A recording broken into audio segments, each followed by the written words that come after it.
Good evening, and welcome to tonight's Intellectual Publics, coming to you from the Graduate Center at CUNY.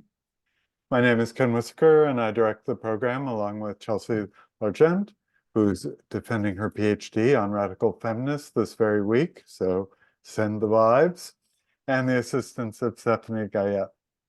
Tonight we have a very special conversation on a fun and fabulous new book, Marx for Cats, A Radical Bestiary, with author Leigh Berge, who's professor of English at BMCC, a great CUNY institution, which I learned today counts Queen Latifah as an alum, so something to look up to.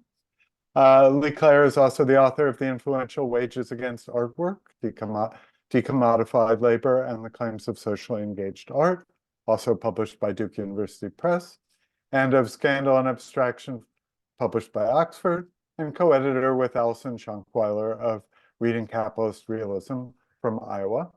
But tonight, it is all about the cats. Real cats, mind you, not just some cats of philosophers' imaginings, though Professor LaBerge does manage to rewrite Hegel's imaginings along the way in much needed. Discussing Marx and cats and the book with Leigh, we are very happy to be joined by the wonderful Jodi Dean, professor of politics at Hobart and William Smith, author of many books, including Comrade, an essay on political belonging, comrade also meaning roommate, as it turns out, I learned today, and Crowds and Party, both from Verso. Leigh and Jodi will talk till about 8:15 Eastern, and then we will open up to your questions. The chat, as always, is open for comments, but please put your questions in the Q&A so it'll be easier for us to find them and take them up. And I'm really excited about this. I'm really grateful to both of you for doing it. This could not be a more charming book, and here it is, the end of the semester for many people. And the idea that you could be learning and charmed at the same time, beautifully captured here. So I will bow out and look forward to the conversation. Awesome. Thanks so much, Ken. It's a fabulous book. It's charming. And I have to say, I've never read anything like it. It's super unique. And but I don't know if you wanted to say anything before I start with questions, Leigh. No, just to thank Ken for that lovely introduction, but also to thank you, Jodi, because when I put this event on Twitter, I said a lot of my thinking of comradeship came from you. So I'm very excited to be in conversation with you. That's super nice to hear. Thanks. And yeah, I definitely want us to talk about the cat comrade connection. But let's start instead with the just the aims of the book. Marx for Cats, a radical bestiary. Again, I don't know if there we go, a better angle on it.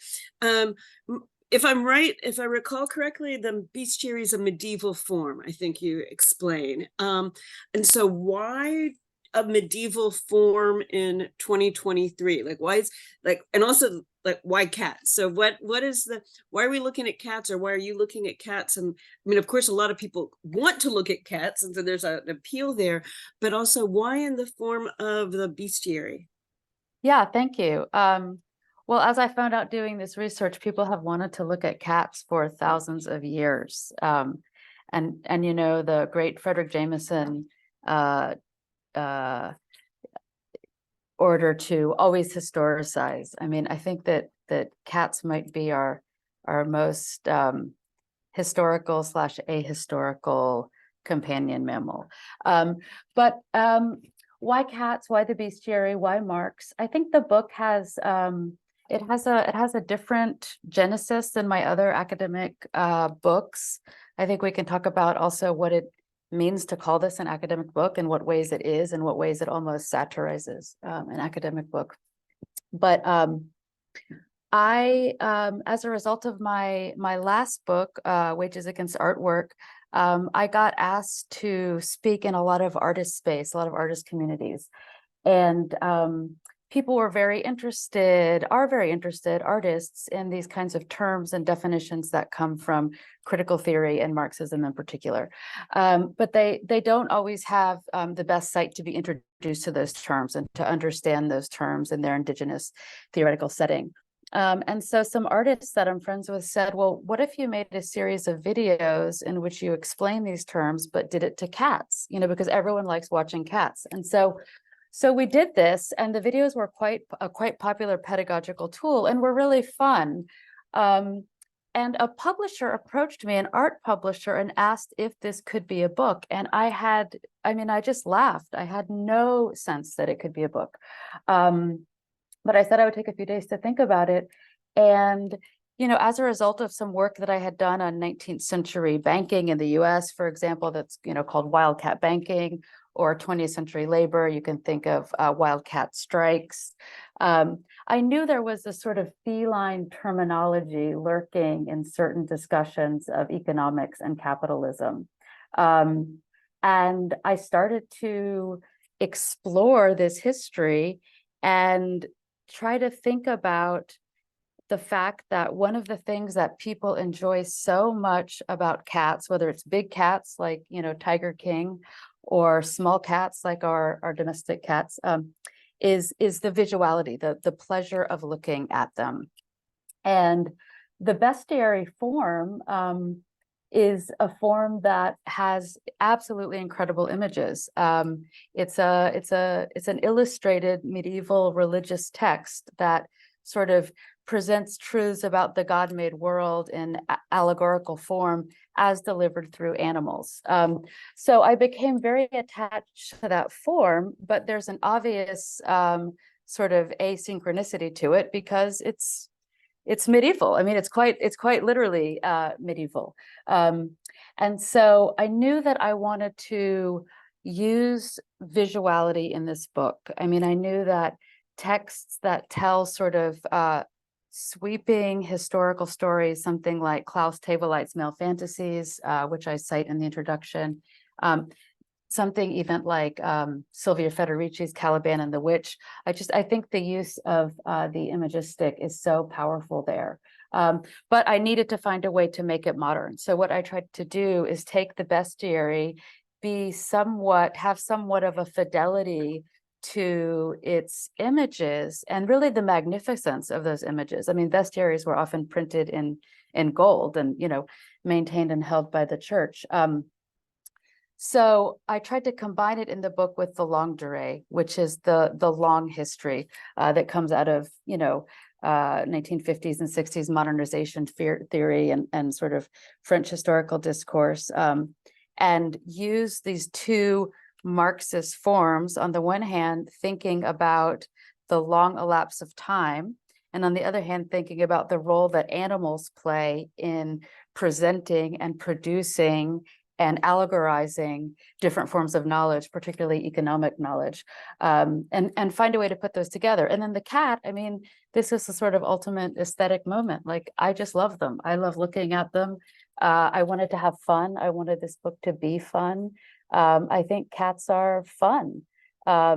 Maybe not in feudal times, but certainly since the rise of the bourgeoisie in the 17th, 18th, late 17th, early 18th century, they've been sites of pleasure and fun for some. You just said, and I think you also said this in your interview with Doug Henwood, which I listened to, which I thought was great, that there's an element of satire in the book. I gotta say, like I may be hyper literal, like I didn't get that. Like I got the fun. I got that, like, to me, like it seems very playful and almost like a promise and then a pull back or something. I felt like there was a very almost a rhythm in how it was going that seemed feline. But I didn't pick up the satire. And so what are you, as a satire, like what are you satirizing? I think satire, I wouldn't say it is a satire. I think it has elements of satire. But the scope of the book is sort of divided into 4 historical sections. which, excuse me, which loosely parallel certain Marxist historicizations. So the medieval era, the feudal mode of production, and then the rise of European colonialism, and then the bourgeois revolutions, and then finally the sort of rise of industrial and then finance capital.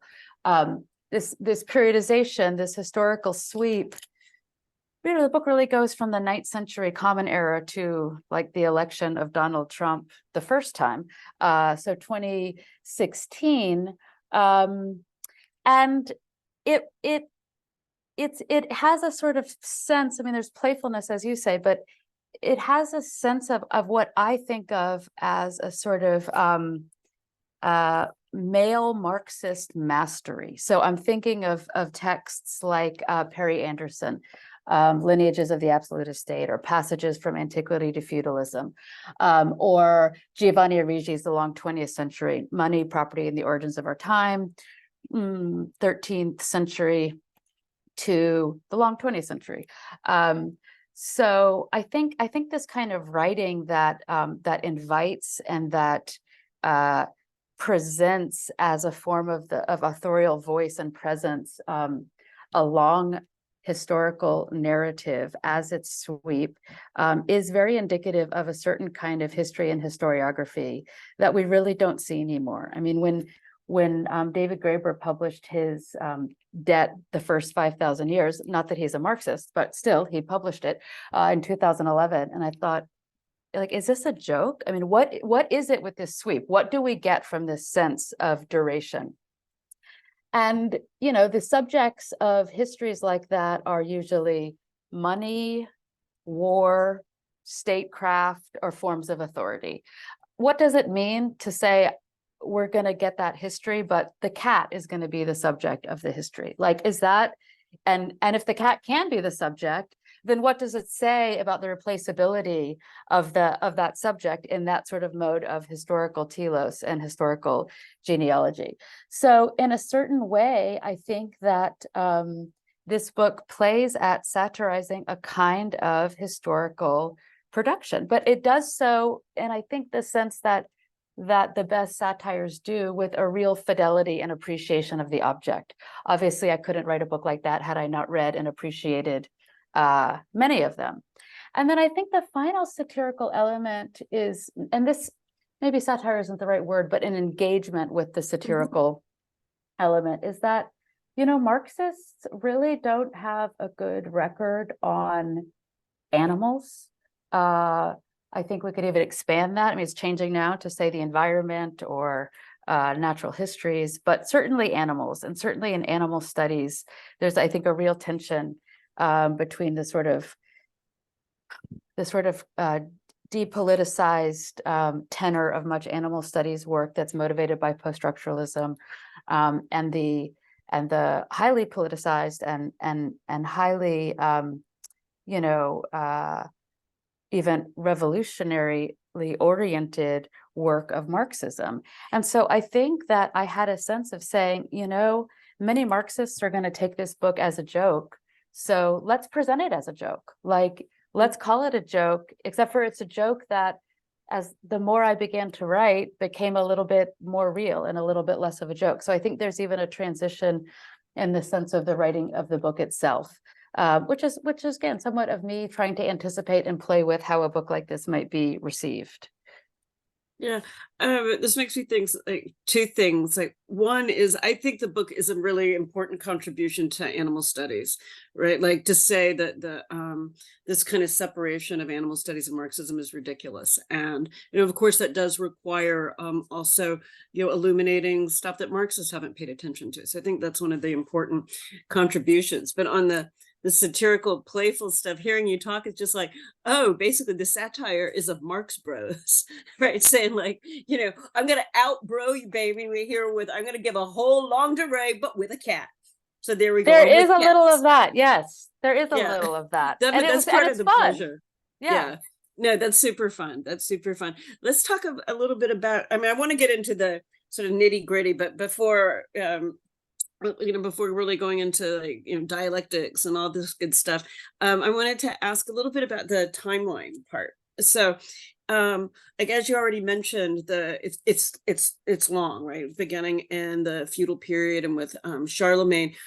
I mean, but one could imagine another history, an even longer history, that was like a history of feline domestication, maybe.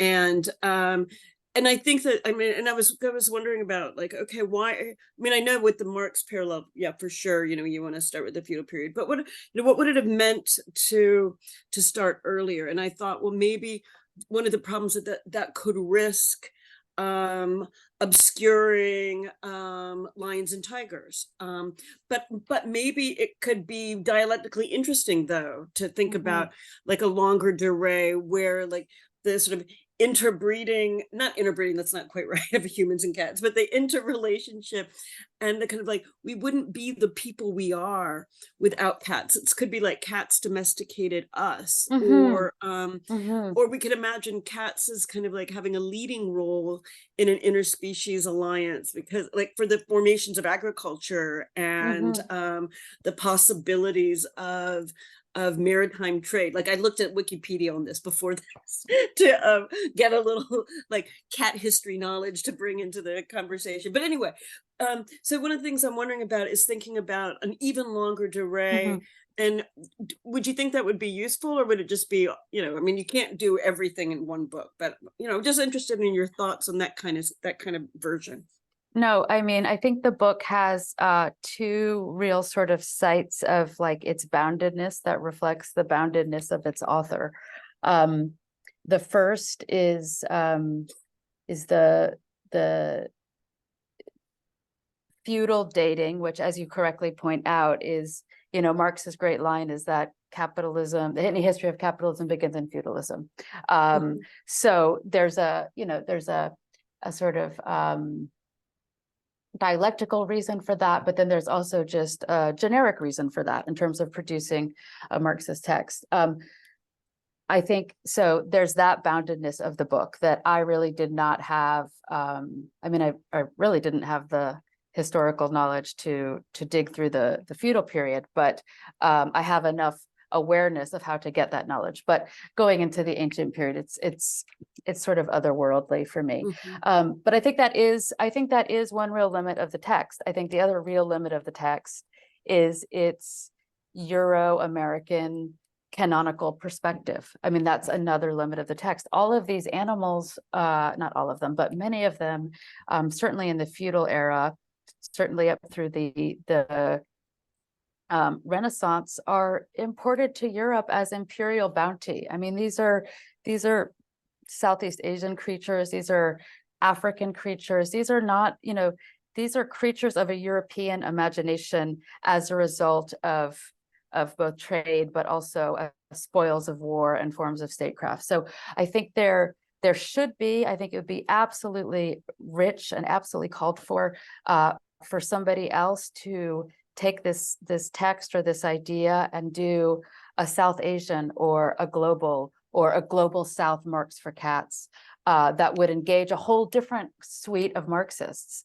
The same thing with the ancient period, although you know, to the best of my knowledge, maybe you can correct me, that has not been fertile ground for Marxist history and historiography. Certainly scholars of the Global South have done it for the Global South, absolutely, but not really for the ancient period, as far as I know. There is that great book by Barbanovsky, whose title I'm now forgetting, but that does try to give a Marxist account of domestication. She's an anthropologist. You know, I don't have the scholarly profile to do it. Should it be done? Would I love it? Absolutely. Yeah, I wouldn't call it a limit of the book. I think it actually is one of the openings that the book brings out, right? It opens it, and there's an invitation that it gives to readers and students and scholars to keep thinking and let your imagination run wild, because the imagination in the book is so enticing. But you said boundedness, the boundedness of the author, and that made me think about the fact that you wrote the book during the COVID times or did a lot of the work on the book.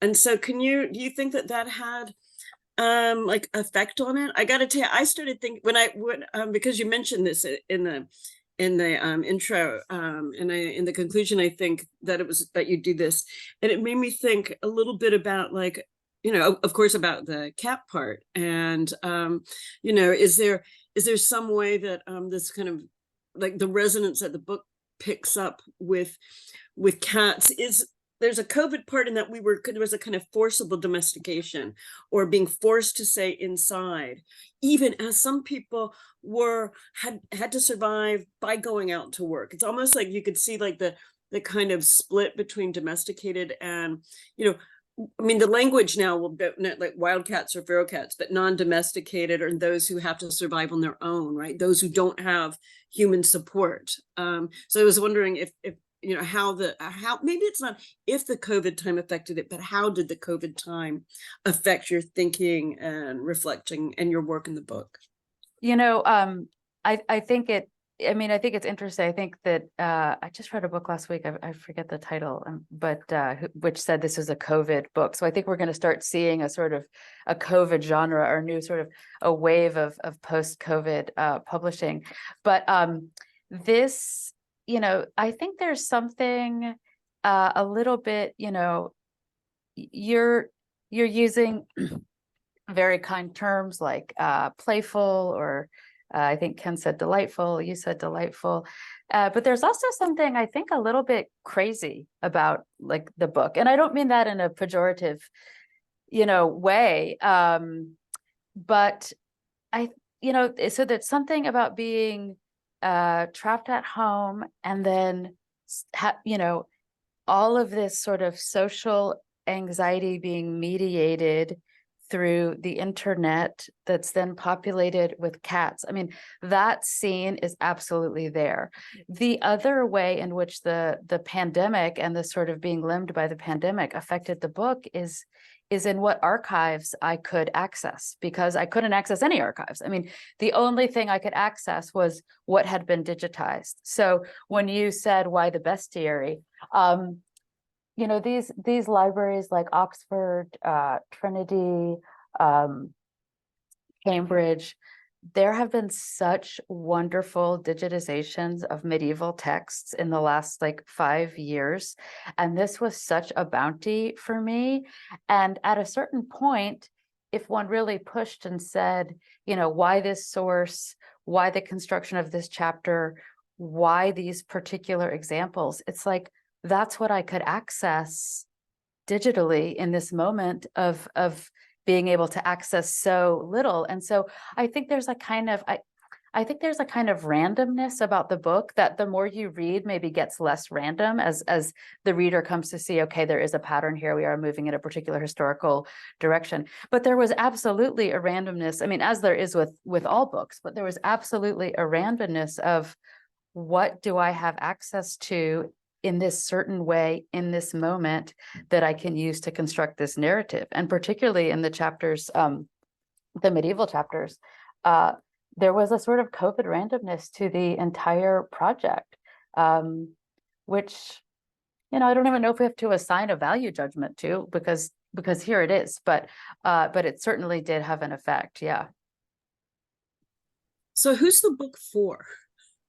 Right? Like, who who were you imagining reading the book? I mean, part of it's like, when I first came across it, I was thinking, like, oh, I could imagine, like, a beautiful, like, kind of postcard book that would be, like, around, that they used to have when they're back in the days when there were bookstores, and because where I lived, like, there's no bookstores, and near the cash register, you might have these really beautiful books, particularly during the holidays, that would have some kind of playful title, and people are like, oh, it's like an impulse buy. But this is like a real book, right? Like, this is completely, like, over 300 pages long, and like super meticulously researched. I mean, you're saying random. I mean, I see, like, archives, and then, it's about dialectics and real theory. So, like, who did you imagine reading the book? Who's it for? Well, I do want to say it was one of the heights of my intellectual life. A few weeks ago, I was at McNally Jackson in Soho, and the book was there by the cash register because it's cute and it's fun, and in that sense, like, the book is also for me. I mean, I think this is a little bit the COVID moment of, like, wow. I mean, let's go back to the spring 2020. Like, are we living in end times here? Like, this is really something. Like, if this is it, like, I'm at least going to have fun with my, third book. So for me, there's a sense that the book should be fun, that it should be pleasurable. That also goes with the use of images, including the cover of the book. But as an intellectual object and as an archival object, I really hoped that the book would speak to a few different audiences. One, obviously, is the theoretical tradition with which I think I'm most well acquainted and have spent, most of my adulthood in some form of dialogue with, and that's Marxism. And so I hope that the book would be for Marxists, but Marxists who are open to thinking about new populations, new constituencies, new conjunctures, new articulations of the problem of freedom and emancipation. And here that comes in an interspecies, or that invitation comes in a sort of interspecies, an interspecies form. So the book is definitely for Marxists, but it's also for a particular type of Marxist. It's for a type of Marxist who, I think, and my archives and my archival work here bear this out. It's for a type of Marxist who genuinely does find a sense of comradeship, of mutual pleasure, of inspiration with his or her or their animals, whatever animals are in their life, but who doesn't maybe know how, or it hasn't occurred to them how, or they don't believe it's important to somehow be able to transform the attachment to one's particular animals into a larger political project. So in that sense, there's a quite earnest desire to speak to and engage with people who are interested in a radical, a revolutionary transformation of our economic order to deliver us all to a space of a little bit more freedom. Who else can we include in that population? What would it mean to think about animals? The second audience that the book is for, and I think, this is where I have less of a sense of how it will be received, really, is animal studies. I think that animal studies, some of the work that we were talking about, even just before the webinar started, we were talking about decolonizing extinction, or I think of a book like Porkopolis, or Animal Intimacies. I mean, so much of the work that I find so just really creative and pungent in animal studies comes out of ethnography and comes out of an anthropological tradition, and really has as part of its generic construction a kind of intimacy with the actual living animal, and a sort of one-to-one dialogic space between researcher and animal, or because that's ethnography. It's about being in the present in a certain way, and I think animals have a kind of aliveness that invites that sort of methodology. I've been less interested in literary and cultural studies approaches to animals, but this book really does try to offer an invitation to animal studies to think economically and historically and culturally at the same time. That's a big, wish list. I don't know to what extent it will fulfill that, but that's certainly the hope. And then the final audience that I think of the book is for is, and this is my utopian longing, is for people who like cats and want to produce in that relationship a possibility of different meanings, whatever those meanings might be. And I think one of the things that this book offers as it moves across mode of production, across century, across eventually country and revolution and union and even individual political leaders, is a sort of imagination of a space that human and cats might occupy together, that might have the potential for cats then to sort of function as a metonym for a whole new imagination of interspecies life and being. I don't know what that is, but that's the kind of ultimate utopian sally that I throw to any reader. And we'll see how it is received, particularly in that last audience. So when you're saying that there's this metonymic quality of cats that is important for you, I'm guessing then that you're distinguishing that from thinking about cats as a metaphor, that cats in your book, they're not only a metaphor or primarily a metaphor, or and once I'm curious about that, because Marx is like, Mr. Metaphor, particularly like in the Communist Manifesto, but also in Capital. And so I sometimes I find myself thinking like cats, like I was surprised you just said that you were distancing yourself from some of the more literary elements in, I guess, animal studies, and wanting the animal-y animal studies. Because sometimes I found myself thinking like cats are functioning, and this is a metaphor. It's a literary reading of the language of feline languages and feline images, and thinking about how the metaphor shifts in different places, how the shifts can let us also track political changes in political economy and changes in political struggle.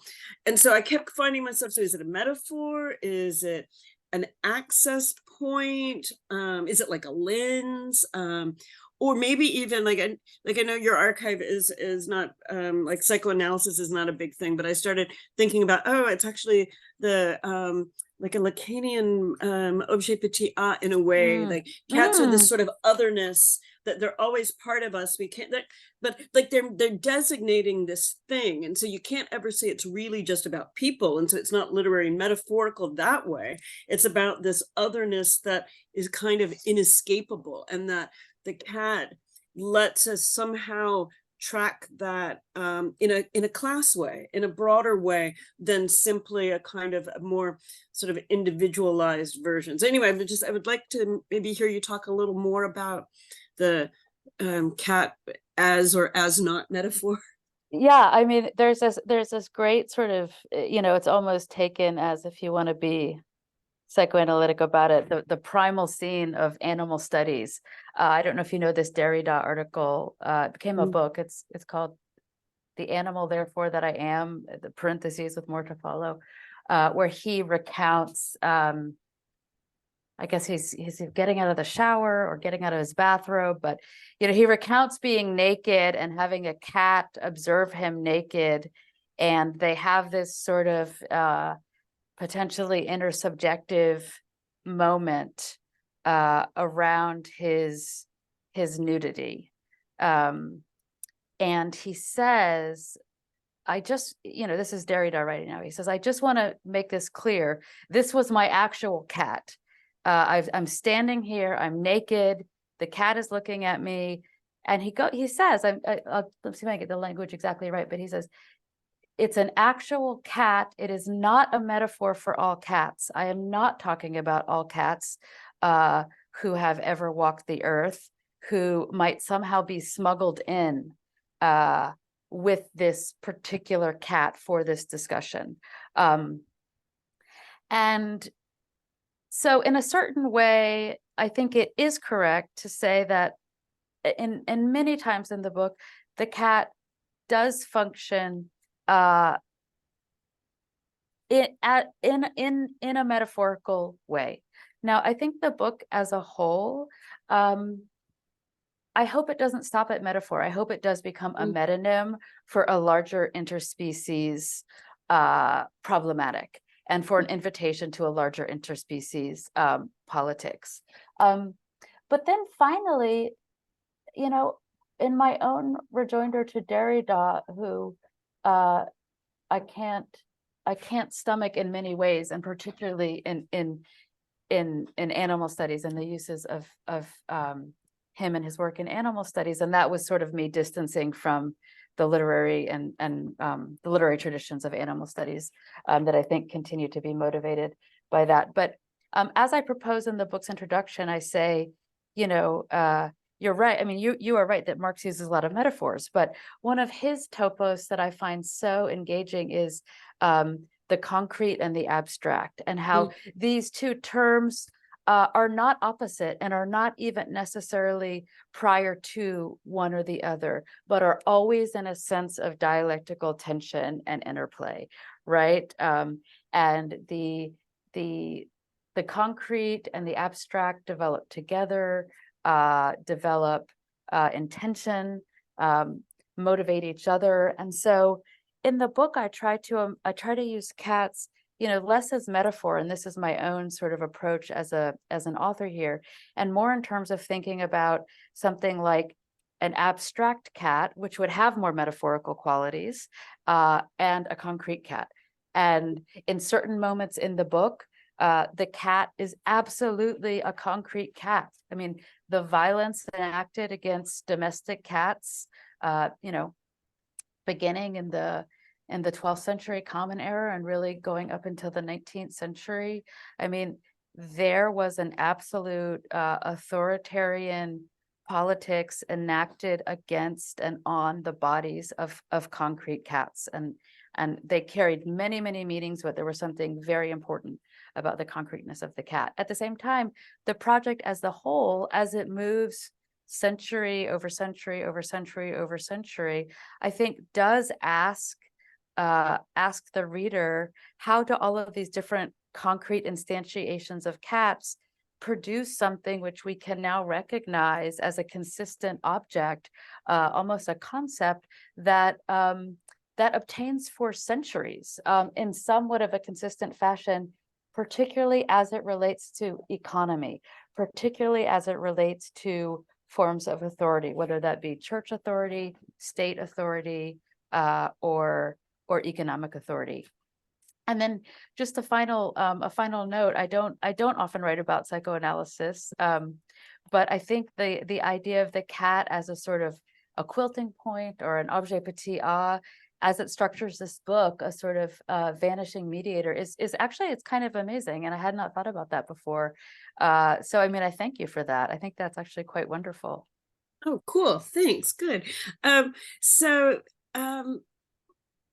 You a number of places in the book, sometimes the rhythm of it or the movement, that how it moves from one place to another, has to do with the specific relationship of specific Marxists to cats. And yeah, like say that it opens with Rosa Luxemburg and her cat Mimi, and then, you know, that's just like the most notable one. But then also, you know, the connections between Marx and a kind of feline lineage in there, and then some Lenin's you know, proclivity for cats. And so one of the things I'm wondering is there something unique about Marxist and cats, or is it more like, you know, just cats are important in capitalism and in this kind of larger set of social changes, and Marxists have been clearly the best of anybody to analyze these things and provide the most possible insight. And so really, it's not that there's a specific love, because you're also really attentive to, like, other people talk about cats as well, right? Like some neoliberals or something towards the end of the book, like have cat things. Yeah, have cat stuff going on. And so, like, one of the things I started thinking about was, you may recall, there was this thing in like the early 2000s that was the history of the internet was really about, the history of the internet's really about cats.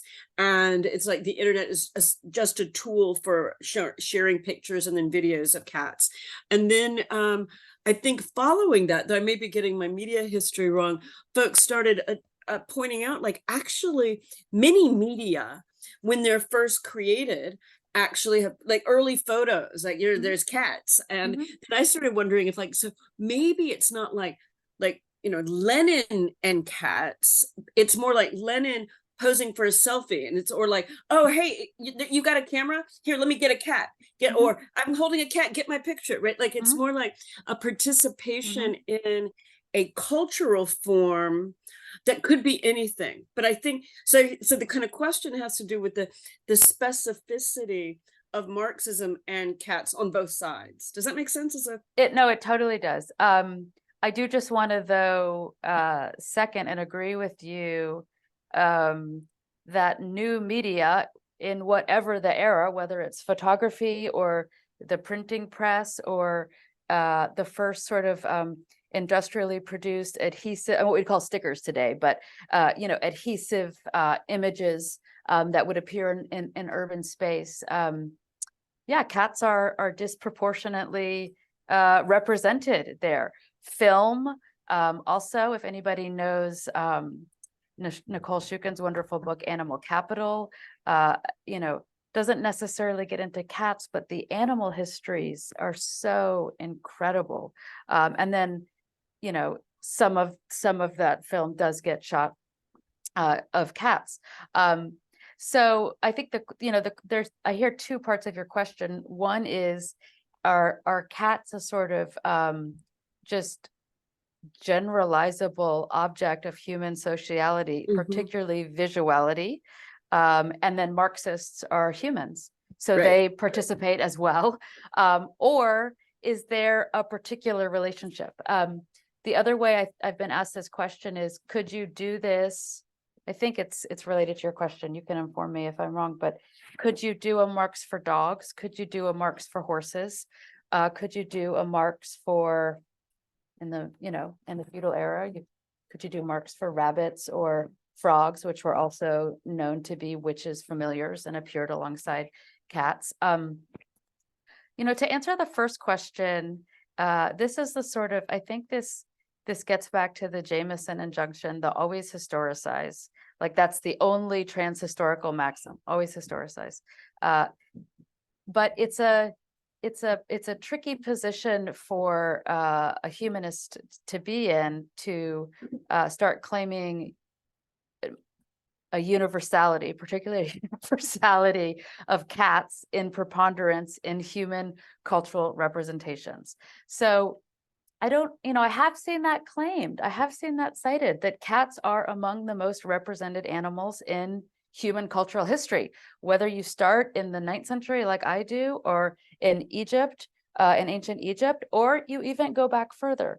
I think maybe that's I think in terms of this book, I think it's less of a problem than the second problem you pose, which is there something unique to Marx and cats, or is this just a kind of like, I was just dismissing Derrida 5 minutes ago, and now I'll say like, or is this just a kind of ultimate post-structuralist polysemy of the signifier, that it can have a million different signifieds?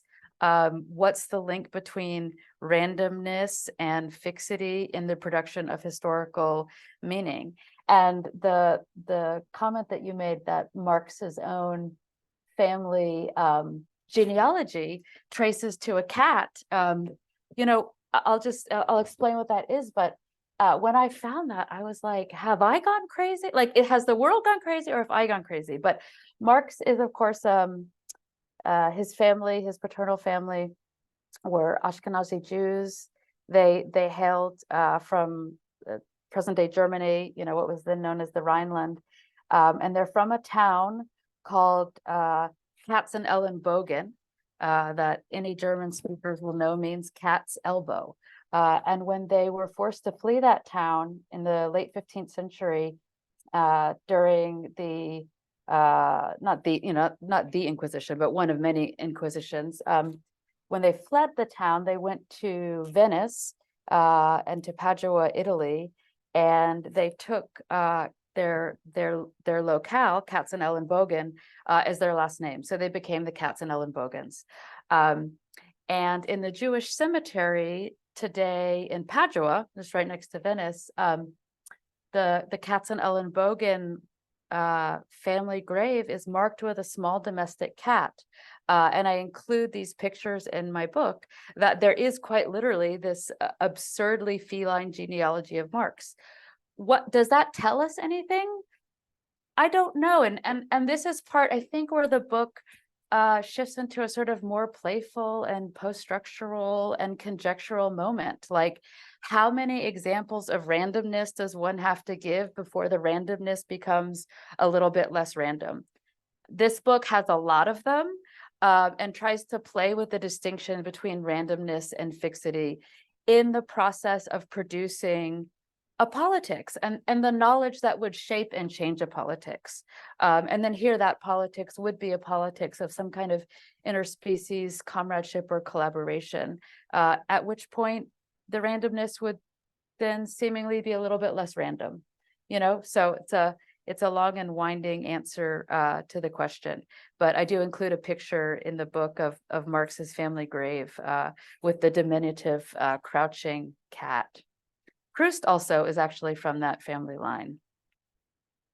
So let's think about and talk about the comradeship and interspecies comradeship. And so I want to, let's think about, like, I'd like to know how you're thinking about comradeship. I'll say a little bit about how I think about it, as I say my document sort in my book, Comrade, the artist Roshenko has this great line about who counts as a comrade. No, he's like, the objects in your hands have to be thought of as comrades. An object has to be thought of as comrades. And it was a kind of radical, artistic, Bolshevik transformation of the world to think about how a thing can be a comrade. And then you have, as you of course know and document, in the Bolsheviks and in the Soviet and the Marxist tradition, some explicit animal comrades, like in Platonov's novel Chevengor.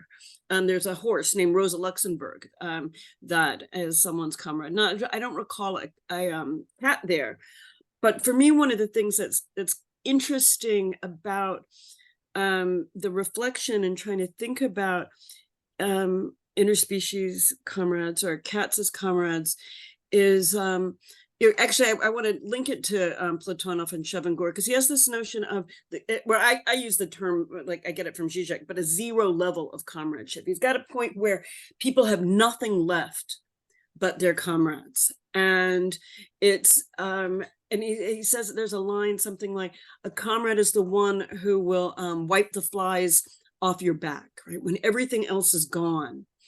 And in this, it's like the comrade. So I always think of the comrade as, people on the same side. But what Platonov pushes is this way, but you get to a zero level, like where there's nothing left but the comrade. And it's like your comrade, or the comrade as a figure, it eliminates an opposition between choice and necessity. And so that you couldn't shoot, you couldn't have, you have no choice but to do this. That's what it is like when it comes down and you're on the same side. And so I want to try to connect this to cats as comrades, and by doing it like with a kind of method of elimination. Like, I don't know, this may just be me and being like not very nice, but like I hate it when people talk about cats as their children and my fur baby and stuff. It's just like come on. Like, really, like I find it disrespectful to the animals. I just find the whole thing it's just super cringe. So we're gonna throw out like, no, cats are not, and animals are not our children in that way, right? I also think that there's a difference between comradeship and loyalty, and so we often associate dogs with loyalty. And I think maybe a difference is that, the loyalty of a dog is kind of like embarrassing, right? There's a degree of servitude almost inscribed in it. It seems like there's a relation between an inferior and a superior in that kind of loyalty. And I'm not trashing dogs. Dogs are great, not trashing dog owners, but there's something in loyalty that's really different from comradeship. I sometimes think maybe it's like, dogs will bring you a toy to play with them, but cats bring you like a gift, right? Cats bring, like, whether or not it's a dead animal, if they're an inside outside cat, or my cats just bring like stupid random toys and put them in the bed. I think that they are like enacting some kind of maternal, we think we're giving you food or something, but it's almost like so I want to say that there's this kind of different way of accessing a notion of comradeship that we can think about with cats, and that in part of talking about interspecies comradeship, I think, means that we need to get specific about how we understand what a comrade is. And then I think, so now, and then the kind of last point, I guess, is that then it also makes us think about human comrades and what comradeship involves, right? Like, again, this it's voluntary but necessary, right? A facing choice and necessity. Like in your party with a comrade, you have to do things, but you can always choose not to. Like, you can always leave. And the thing with it's like, I think cats often give an impression of they can take you or leave you, but at the same time is that they're still, if they're domesticated house cat, they're still dependent. And so there's this weird intertwining of something that feels like independence, but also dependence. Yeah, I mean, you said so much, and as I think on the first page of the book, when I introduced Luxembourg, I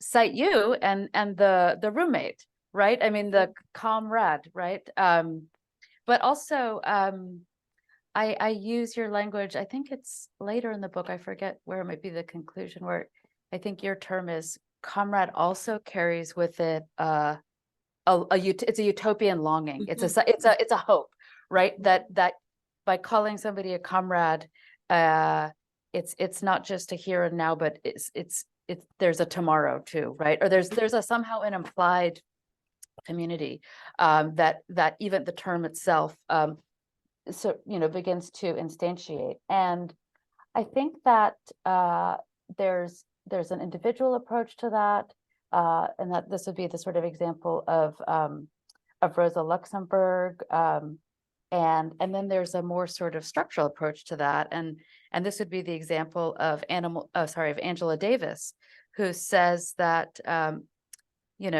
brutalizing non-human animals leads to human brutality as well. So there's this. That's one form of, I think, a very abstract. I mean, maybe comrade is not the right word there, because there isn't as much of an intimacy and a dependency. But I think that what I'm trying to suggest here, and I'll take the example of Rosa Luxemburg, who was deeply involved with her cat Mimi, who she actually met at a Socialist Party school, named Mimi. It's a Hebrew word that means both rebellion and bitterness. So there's a sort of wonderful complexity there. But when she goes to prison during World War I, she really debates whether or not to take Mimi with her. And she decides not to. So she gives Mimi to a comrade, and that is her word, right? So in one way, Mimi becomes a connection to a politics that Luxembourg can't take with her into the prison yard. But while she's there, she writes these, very emotional letters. I mean, she's a highly sort of epistolary Marxist, and she recounts her what I would call comradeship with the working animals in the prison yard. And in one particularly sort of acute and painful episode, she watches these buffalo. They're hauling goods through the prison yard, and they're being whipped for not, I don't know, working expeditiously enough or what have you. And she engages in this sort of co-evil fantasy with the buffaloes, where she says they must be longing for Romania, they must be longing for their freedom, and I'm longing for my freedom, and we share that sense in the prison yard. We're here for each other, and in that sense, these animals, I think, really do for her function as a kind of zero level comradeship, or there's no one else, and this is who I'm going to share this politics with. Even, I think, maybe even with some plants. She's also a remarkable botanist and does this whole study of the plants growing in the prison yard. But at the same time, and this is where I hope that the book puts a kind of Angela Davis-like structural pressure on these particular individual incidents. Rosa Luxemburg doesn't theorize an interspecies politics, and she even quotes Engels, what I find a quite specious claim, where Engels says that the final freedom of humanity will come during our leap out of the animal kingdom into the realm of freedom, and she subscribes to that. So I really think that there's work to do, and I hope this book begins to do it, of trying to pressure and take seriously, like, what are the commitments that we make to the animals and the other species with whom we inhabit a world, particularly a world in which industrial agriculture is producing newer and newer forms of disaster. And that's the sort of final answer to the question of what did it mean to write this book during the COVID pandemic? I mean, this is a zoonotical pandemic. This is a pandemic spawned from capitalist agricultural and husbandry practices. And I do think it will take imagination, new forms of imagination, new forms of interspecies alliances to produce the kind of sense of comradeship that I hope, our generation, a new generation of Marxists, of socialists, of communists would want to help usher into a world, racked by climate change, racked by such, ecological and interspecies despair in so many ways. And so to have the cat, I mean, I completely agree with you. The cat it's not a child. They're not my child. They're not our children. I mean, that's the most bourgeois and sentimental attachment of them all, right? And I think, no Marxist worth their salt can countenance that. Yeah, I'm interested also in the utopian dimension that you brought up, and also the kind of a critical rejection of the kind of over sentimental presentation of cats. But I think that I want to sort of see if there's a contrast. I've been following the Free Cats of Palestine on Instagram, and I find these solidarity photos really important. And you may have seen there's some super poignant ones of a young man holding one or two kittens that seemingly rescued from the rubble. And so I've wondered about those. I think they're more than just sentimental. In some ways, it's like a way to kind of use the algorithms subversively. I try to do this from time to time. Like, I can't get anybody to look at anything on Facebook, and then I put the pictures of my cats up there. But I think there's more than just the technical part of the algorithm. In some ways, it could be the human algorithm, or the human whatever we are, that there's something like, oh, I can accept the the butchering of 15,000 people, but show me a little kitten and I'll start to weep. Like, but maybe we can be more dialectical than dismissive of that, and saying, like, well, that means, like, there's this kitten is this element of hope, or a kind of a zero level maybe of utopia that is also an interspecies part. Like, I'm thinking of the guy in the pictures, like, there's a bit of hope that he has in caring for this cat and in saving this cat, and maybe he hasn't lost everything, because he has this cat, and I don't know, is that like going into a sentimental moralism, or is that maybe what something like an interspecies alliance or solidarity is a kind of connecting even amidst rubble. It's not like, oh my God, I have to save myself, screw the cats, right? Like they don't matter. It's more like, no, this is there's this level of life in that connection, that I don't know, that overtakes just the rubble, maybe. I too follow Free Cats of Palestine, I think actually thanks to you. So I appreciate that. It did get through the algorithms.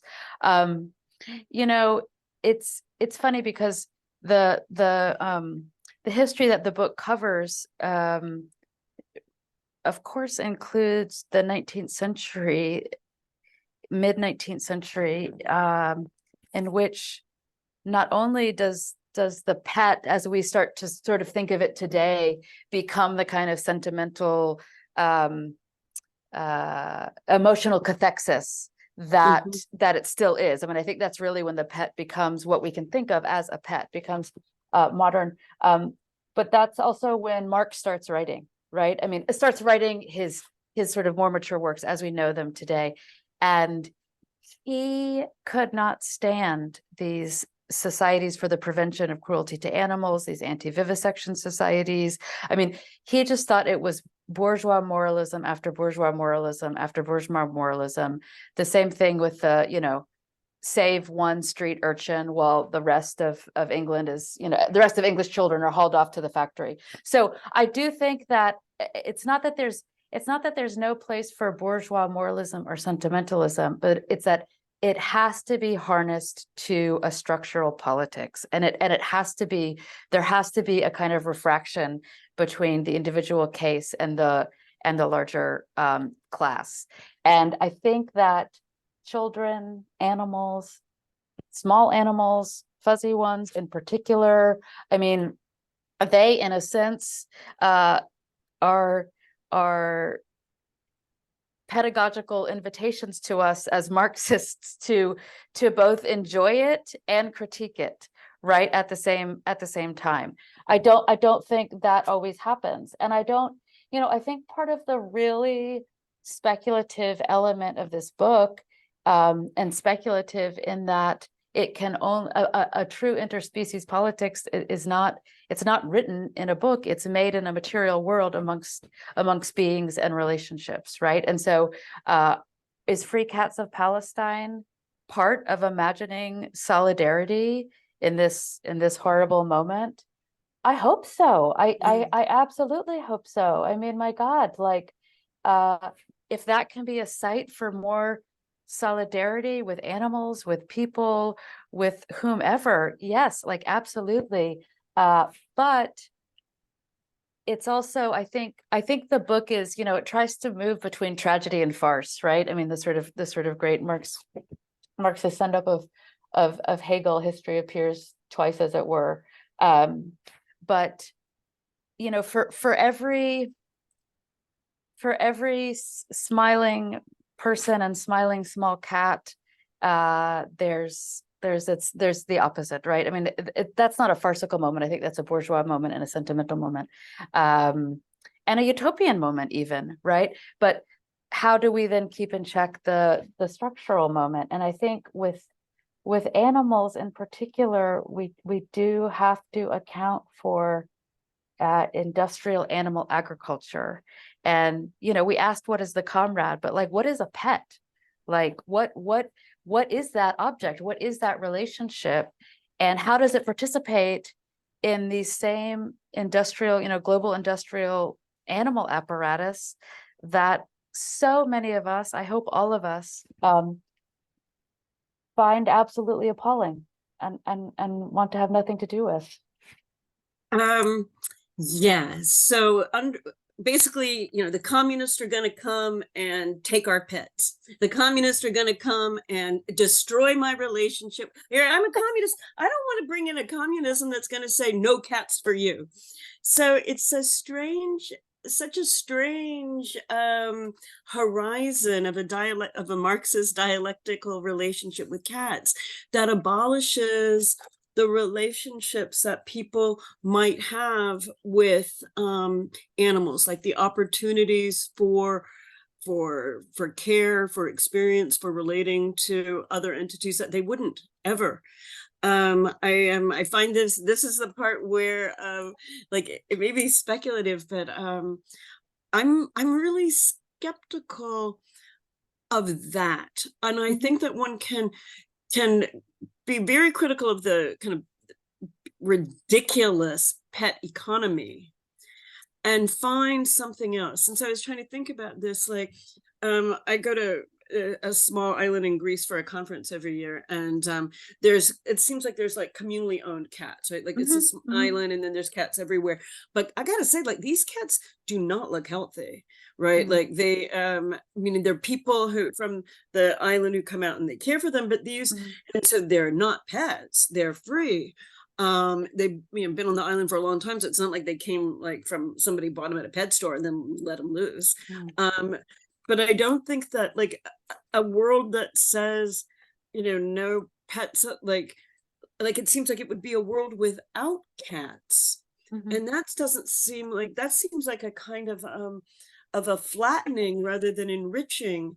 And yes, so I don't know, I'm sure I'm giving like a too extreme view, but like that, the communists are going to take our cats just seems like not my party. Maybe this is where we have to have a split between the Catcheviks and the abolitionists or something. Yeah, I mean, I think that I don't call for an abolition of cats and or of pets in the book, but I do say that I think, and this is take this as a totality. I think if we imagine interspecies equality, what we have now is not it. This is where cats have to function as a metonym for industrial animals writ large. But I don't know what it would be, but I know this is not it. So that is a speculative element of the book.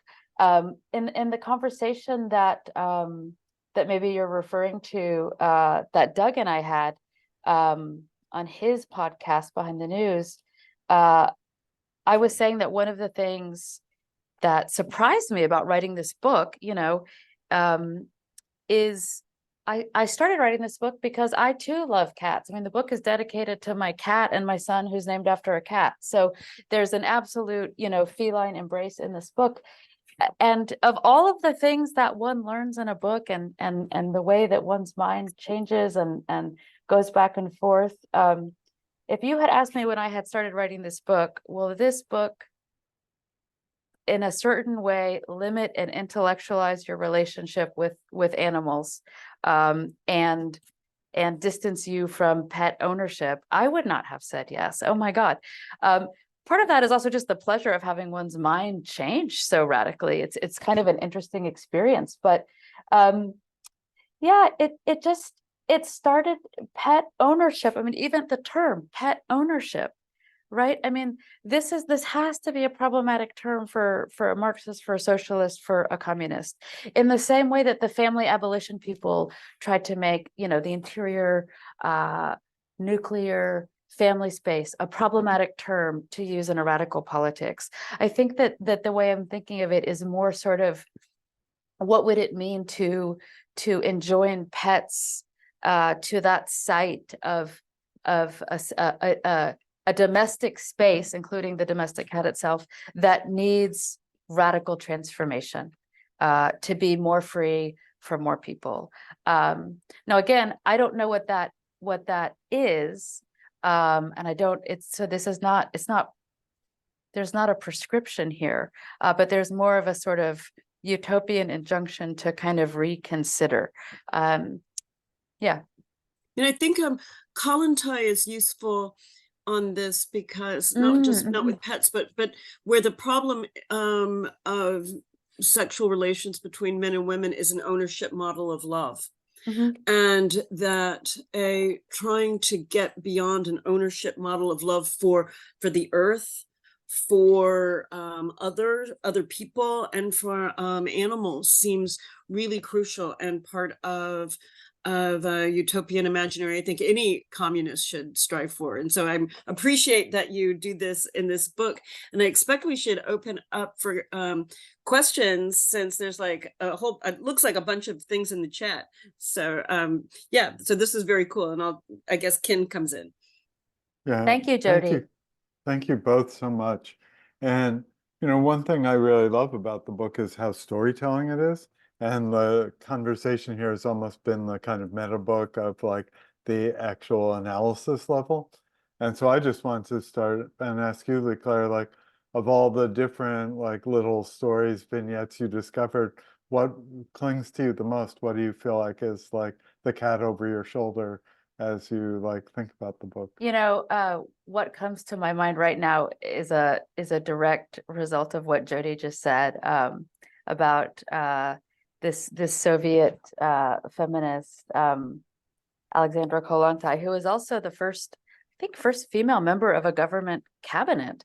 But one of the things that had to the book has 100 illustrations. One of the ones that had to get cut, a lot had to be left on the cutting room floor, was a picture, an image of a letter that Kollontai wrote, where she talks about the fact that it's at the Hoover Archives. It's at the institute, the Soviet archives at the Hoover Institution. She talks about the fact that her male cat has started fathering these kittens, and she can't support the kittens, and she doesn't know what to do with the cat. So this was like a particularly rich moment to think about her role as a Soviet feminist and rethinking relationships of equalities and how it gets transposed exactly onto her relationship with her cat and her cat's offspring. And she even says, I don't want to deny my cat free love, but I might have to neuter him. Like, something has got to give here, and what is it going to be? So that's a particularly resonant one right at the moment. It also reminds me of the sadness of, if only this book had had 200 images, what might have been. But yeah, I think it's a book of stories, and that's what the bestiary is also, right? Like a book of allegorical stories that accumulate and accumulating try to restructure a perception of a world. If there had been 200 pictures, probably McNally Jackson would not have had it right by it would have been off in their big tomes section. So we have a few questions here, and this is not exactly a questions. Oliver Lazarus asks, to what extent are relationships with cats serving to model forms of human-human comradeship, as opposed to being subjects of liberation themselves? And if the latter, then how do we incorporate them into Marxist liberation movements? And how do you navigate the tension of breaking down versus reifying species borders when engaging in this cross-species work? Do you want me to answer that, Ken, or do you want to do a few questions? I think if you want to start there, that's good. I think that's a fantastic question, particularly the last part about the species boundary itself and how you navigate it. Jodi mentioned in her sort of gloss of the book that the cat appears as so many things, as mode of production changes, as century changes, as class changes. So I think the way I try to navigate the species boundary or boundary is not probably the exact right word, but sort of delimit what a species is to put the same species in radically different moments of historical conjecture to see how it looks to different people at different times. So the black cat looks like a devil, looks like an object of such fear and hatred that it literally has to be killed in the 13th century, 14th century, 15th century. It looks delightful to the French bourgeoisie in the 18th century for those same reasons. So this too is part of a species history, right? How do you make a species history, also a class history, also a political history? in terms of what do Marxist relationships with cats, what might they offer to Marxist relationships with each other, or also to people who aren't yet Marxists, but who they would like to become, right? Who we might want to join our pantheon as a kind of political project. You know, I think some of the stories in the book are quite telling. You know, I've mentioned Rosa Luxemburg several times. And for her, that relationship of care and what I would call, and maybe Jodi would call, comradeship was absolutely able to be extrapolated. I think that's a very individual one. I think Angela Davis says something very similar at the structural level. But what I would point out, like both about Luxemburg, also about the Paris Communard, Louise Michel, who I don't think was a Marxist, but was certainly a socialist at certain times, also an anarchist, also wrote letters to her cat from her exile in the South Pacific. These people were, by members of their political community, were highly criticized for what was perceived as the indulgence of their relationships with cats, right? So Luxemburg was told, how could you possibly spend money getting food for your cat when you know that there are people who are hungry? Like, how is this not a violation of any basic socialist or communist principle?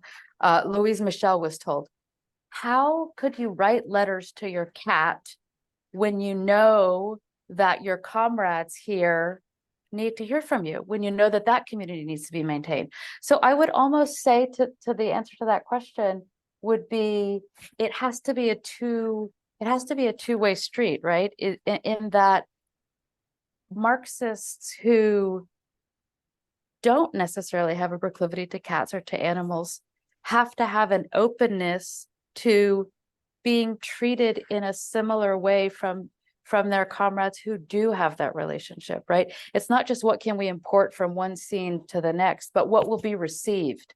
And this is what we would need a more interspecies, a more feline Marxism to make possible, to even have the conversation, I think, in any sort of meaningful way. Cool. Jodi, did you have anything you want? Okay. Aika Tomac asks, going back to the stray, question mark, exclamation mark, cats in Greece. Do you think it could also be related to how we understand public and private, as in pet ownership as a private ownership, whereas stray cats are of the city? Jodi, do you want to take that first? Sure, I think that's right. It is connected with how we understand public and private completely. And if there was, let's say, you know, a commune of cats, then it would probably be one where there was more care and maybe a little bit, maybe it wouldn't be so hard on the cats living on the street. Maybe their life expectancy wouldn't be so low. Maybe they would be less likely to, get injured. Though I will say, even though these cats are not in great condition, I once saw one terribly injured. And one of the guys who lives near, or in a very small area, lives near them, was trying to find a way to, see if the cat would let him, kind of nurse the wound or care for him. And the cat was not okay with it. And so I want to make sure I'm not like trashing the people as not being good to the cats. It's just, they're not the, these cats are not the fat cats of American domesticated pets. But I also don't think that they're quite the utopian imaginary of pet-free life. I mean, that's a little bit unfair to Leigh Claire to say it quite that way, but I want to hold on to a world where people have opportunities to develop relationships outside their species and to share their lives outside their species, and to have not be considered self-indulgent, as the examples Leigh Claire was giving us. I'm a little bit worried with the kind of pet abolitionism as the name for that horizon. I'll just add, and this is also in your discussion with Doug, but you brought it up a number of times in tonight's conversation, veganism or vegetarianism, and it's kind of strange to get there from a carnivore, of cats,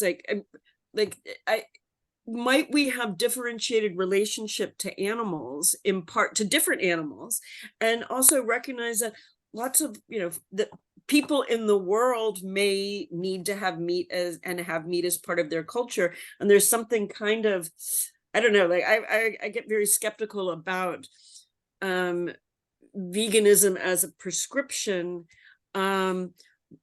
even as I think that the way it opens up important inquiry into the kinds of food production habits and processes that industrial capital has put on us. So I think there it's absolutely necessary of a horizon, but then the politics. I mean, honestly, I don't think we're going to have a contemporary global working class movement if veganism is one of the things. Veganism, you're going to make us be vegan, take our barbecue and take our cats. Like, what? Yeah, I mean, I think at a certain level, there's, if we want to talk about capitalism as a totality and therefore Marxism as a critique that can meet its totality, no, you can't sort of pick and choose your prescriptive, and I think that's where it really becomes, and I think this is one of the haunting projects of the book. I think that's where it really becomes a kind of aesthetic proclivity. And I almost mean that in like a Kantian sense. Like, some people won't get on an airplane. They won't do it. They're like, it's just the most awful thing you can do. There's no reason to do it. Just don't do it. You don't need to do it. It's bourgeois, it's indulgent. I mean, it's all the same terms, right? I will get on an airplane. Some people won't eat animals. You can get the same. So I think you're right. I think you're right to be suspicious of the sense of like almost a logic of like force or conversion. I think that's right. And I think there is a randomness to it. I also, though, would point out that, throughout the sort of archive in the book, particularly from the 17th century on, there has been a kind of, I think, real historical community, a historical scene of comradeship that goes from generation to generation that has asked for a radical politics to consider our relationship to animals and consider interspecies politics differently, and that has included forms of vegetarianism and veganism. So it's also very historically important, I think, to discuss it. So our colleague Matt Brim has a, I think, helpful follow-up question here. Thank you, Leigh Claire. What are cats' roles practically or theoretically in resource distribution and redistribution? It's funny, Marx mentions that in the law of, what is it? The law of value, price, and profit, a little pamphlet, and he makes a joke about it, whereas the joke is about distribution and different animals, and he includes cats, horses, and bourgeois flunkies, I think is the particular term. But no, I think, Matt, nice to meet you. I know your work. We've never met in person, but thanks for your question. No, I think that the question of resources and, I'll just give this statistic that I found kind of haunting, but if American pets, just dogs and cats, if they were a country, they would be at number 4 of global meat consumption. So look at Kent's face. I mean, they're incredibly resource intensive. And it's, what are they eating? They're eating industrial animal agriculture, particularly cats, because, they are carnivores. So, I mean, to me, that's I think that Jodi and I have some disagreement here, but I think also the disagreement, as I hear it, is like there's a genuine understanding and willingness to yield to the other person's point, right? Like, no, I don't want a politics that says nobody can have pets. At the same time, I don't think our current conjuncture of pets produces the right politics, right? So yeah, for me, resources is absolutely part of that. And American pet's ingestion of industrial meat and industrial animal agriculture is, to me, hugely problematic. So Yannis Siligakis has about 4 different comments, most of which are comments here, but there's a question about cats are also involved in magic images, quote unquote, where there's a hidden cat which cannot be seen unless you focus on it, and then you cannot unsee it. Has this analogy of seeing the cat ever been connected with Marx, or reading Marx and finding the Holy Grail, for example, and understanding ills of society and how to fix them, which was Marx's ultimate goal? I don't know if that analogy of seeing the cat and not being able to unsee it has ever been discussed or produced within a Marxist text. Certainly not one that I have read, but I would say that when you say it and when you articulate it and Ken said it that way, I had a moment of immediate recognition of like, oh my God, that's my methodology for this book. Once you see it, you can find it anywhere and you cannot unsee it, and it accumulates. That's how this book became a 1,200-year history. So I don't know about a Marxist methodology, but certainly this Marxist methodology for the book. Yes, absolutely. Okay, well, and I think we have time for one last, this very broad question, but one last question. El Asipo Hermiller, but not butchered that too badly. Does the human comradeship with cats, or lack thereof in some people's cases, reflect the human relationship to nature at large, or is it like a particular version of that, or how do we think about that in general? I think it's an amazing question. I think it's a great question to end on. And of course, that's one that changes century after century, because of course, I think what we commonly describe as nature is a sort of Enlightenment or post-Enlightenment term that it doesn't make sense to really talk about before then. Just like for all the sort of rapacious and difficult to digest moments of medieval cruelty, like they really did take animals seriously as subjects, right? I mean, for good and bad, right? I mean, but animals were economic agents. They were put on trial. They were appointed counsel. I mean, they occupied a completely different imaginary space in this period. Also completely different during the 18th century, also completely different by the end of the 19th century. So I would sort of rephrase that question as like, that question functions as such a nice index for relationality at a certain moment in time. And the answer to that question changes in different modes of production, moments of production, regimes of accumulation, so on and so forth. Well, that is a good note to end on. And I want to thank you both very, very much. Claire, Jodi, it's been a pleasure. The book is a really fabulous pleasure. So it is, even though they're not 200 pictures, there are 100 great pictures. You can get the matching shirt somewhere in Germany. And I just want to thank everybody for tuning in. And we'll be back with Intellectual Publics at the start of next semester. But thank you both for ending this semester on such a wonderful and feline note. So good night, everybody, and thank you. Thank you so much, Ken, and thank you so much, Jodi. Thanks. It's a wonderful book. I hope everyone reads it, and it's been a really fun conversation.